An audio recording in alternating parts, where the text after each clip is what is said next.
Hello friends, ओम श्री गणेशाय नमः। जय माता दी। आप सभी का स्वागत है आपके अपने यूट्यूब चैनल पर। आप सभी को नवरात्रि की हार्दिक शुभकामनाएं। आज हम नवरात्रि के चतुर्थ दिन पर दुर्गा सप्तशती के पाठ के छठे और सातवें अध्याय को प्रस्तुत करेंगे। फ्रेंड्स, वीडियो शुरू करने से पहले आपसे रिक्वेस्ट है, अगर आप हमारे चैनल पर नए हैं और आपने अभी तक चैनल को सब्सक्राइब नहीं किया है तो प्लीज़ सब्सक्राइब कीजिएगा चैनल को, साथ ही प्रेस कीजिएगा बेल आइकन को, जिससे नए वीडियो से रिलेटेड नोटिफिकेशन आपको तुरंत प्राप्त हो सके। और वीडियो पसंद आने पर वीडियो को लाइक और शेयर जरूर कीजिएगा ताकि सभी भक्तों को इस वीडियो का लाभ प्राप्त हो सके। और कमेंट बॉक्स में जय माता दी जरूर लिखिएगा। या देवी सर्वभूतेषु शक्तिरूपेण संस्थिता नमस्तस्यै नमस्तस्यै नमस्तस्यै नमो नमः। छठा अध्याय प्रारंभ। धूम्रलोचन का वध। महर्षि मेधा ने कहा, देवी की बात सुनकर दूत क्रोध में भरा हुआ वहां से असुरेंद्र के पास पहुंचा और सारा वृतांत उसे कह सुनाया। दूत की बात सुन असुरेंद्र की क्रोध का पारावर न रहा और उसने अपने सेनापति धूम्रलोचन से कहा, धूम्रलोचन, तुम अपनी सेना सहित शीघ्र वहां जाओ और उस दुष्टा के केशों को पकड़कर उसे घसीटते हुए यहाँ ले आओ। यदि उसकी रक्षा के लिए कोई दूसरा खड़ा हो, चाहे वह देवता, यक्ष अथवा गंधर्व ही क्यों न हो, उसको तुम अवश्य मार डालना।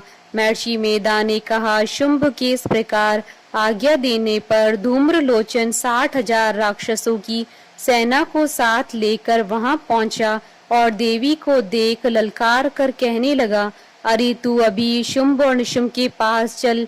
यदि तू प्रसन्नता पूर्वक मेरे साथ न चलेगी तो मैं तेरे केशों को पकड़ घसीटता हुआ तुझे ले चलूंगा। देवी बोली, असुरेंद्र का भेजा हुआ तेरे जैसा बलवान यदि बलपूर्वक मुझे ले जावेगा तो ऐसी दशा में मैं तुम्हारा कर ही क्या सकती हूँ।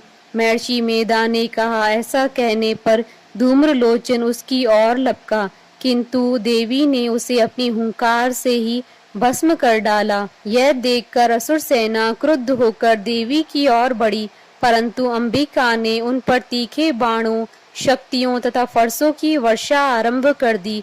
इतने में देवी का वाहन भी अपनी ग्रीवा के बालों को झटकाता हुआ और बड़ा भारी शब्द करता हुआ असुर सेना में कूद पड़ा।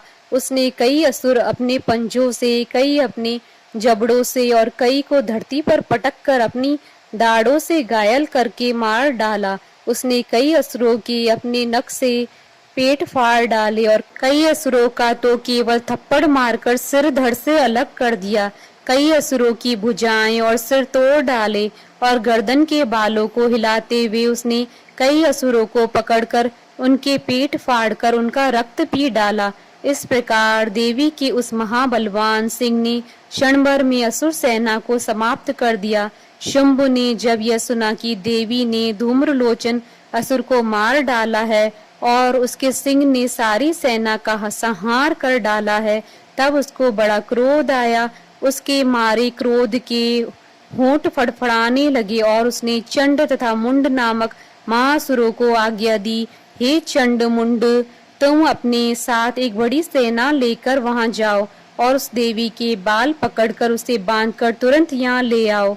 यदि उसको यहाँ लाने में किसी प्रकार का संदेह हो तो अपनी सेना सहित उससे लड़ते हुए उसको मार डालो, और जब वह दुष्टा और उसका सिंह दोनों मर जावे तब भी उसको बांधकर यहाँ ले आना।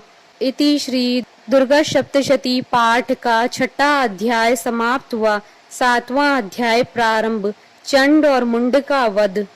महर्षि मेधा ने कहा, दैत्यराज की आज्ञा पाकर चंड और मुंड चतुरंगिणी सेना को साथ लेकर हथियार उठाए वे देवी से लड़ने के लिए चल दिए। हिमालय पर्वत पर पहुंचकर उन्होंने मुस्कुराती हुई देवी जो सिंह पर बैठी हुई थी को देखा। जब असुर उनको पकड़ने के लिए तलवारें लेकर उनकी ओर बढ़े तब अंबिका को उन पर बड़ा क्रोध आया और मारे क्रोध के उनका मुख काला पड़ गया।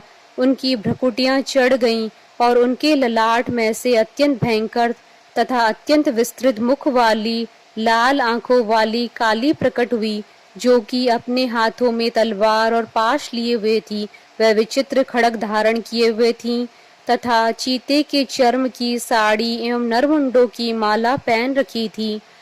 उसका मांस सूखा हुआ था और शरीर केवल हड्डियों का ढांचा था, और जो भयंकर शब्द से दिशाओं को पूर्ण कर रही थीं, वह असुर सेना पर टूट पड़ी और दैत्यों का भक्षण करने लगी।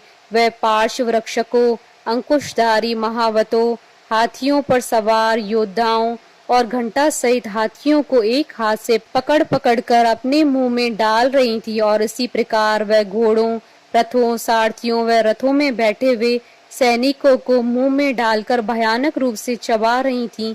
किसी के केश पकड़कर, किसी को पैरों से दबाकर और किसी दैत्य को छाती से मसलकर मार रही थीं। वह दैत्य के छोड़े हुए बड़े बड़े अस्त्रों को मुंह में पकड़कर और क्रोध में भरकर उनको दांतों में पीस रही थी। उन्होंने कई बड़े बड़े असुर भक्षण कर डाले, कितनों को रौंद डाला और कितनी उनकी मार के मारे भाग गए। कितनों को उन्होंने तलवार से मार डाला, कितनों को अपने दांतों से समाप्त कर दिया। इस प्रकार से देवी ने क्षण भर में संपूर्ण दैत्य सेना को नष्ट कर दिया। यह देख महापराक्रमी चंड काली देवी की ओर लपका और मुंड ने भी देवी पर अपने भयानक बाणों की वर्षा आरंभ कर दी और अपने हजारों चक्र उस पर छोड़े। उस समय वह चमकते हुए बाण व चक्र देवी के मुख में प्रविष्ट हुए इस प्रकार दिख रहे थे, जैसे मानो बहुत से सूर्य मेघों की घटा में प्रविष्ट हो रहे हों। इसके पश्चात भयंकर शब्द के साथ काली ने अत्यंत जोश में भरकर विकट अट्टहास किया। उनका भयंकर मुख देखा नहीं जाता था। उनके मुख से श्वेत दांतों की पंक्ति चमक रही थी। फिर उन्होंने तलवार हाथ में लेकर शब्द कहकर चंड के ऊपर आक्रमण कर दिया और उनके केश पकड़कर उसका सिर काटकर अलग कर दिया। चंड को मरा हुआ देखकर मुंड देवी की ओर लपका, परंतु देवी ने क्रोध में भरे उसे भी अपनी तलवार से यमलोक पहुंचा दिया। चंड और मुंड को मरा हुआ देखकर उसकी बाकी बची हुई सेना वहां से भाग गई। इसके पश्चात काली चंड और मुंड के कटे हुए सिरों को लेकर चंडिका के पास गई और प्रचंड अट्टहास के साथ कहने लगी, हे देवी, चंड और मुंड दो महादैत्यों को मारकर तुम्हें भेंट कर दिया। अब शुंभ और निशुंभ का तुमको स्वयं वध करना है। महर्षि मेधा ने कहा।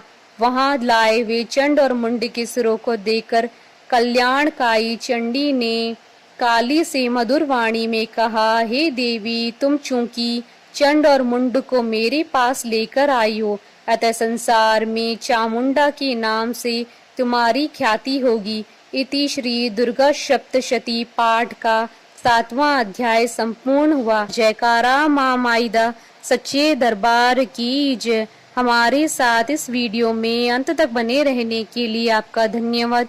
ओम श्री गणेशाय नमः। जय माता दी।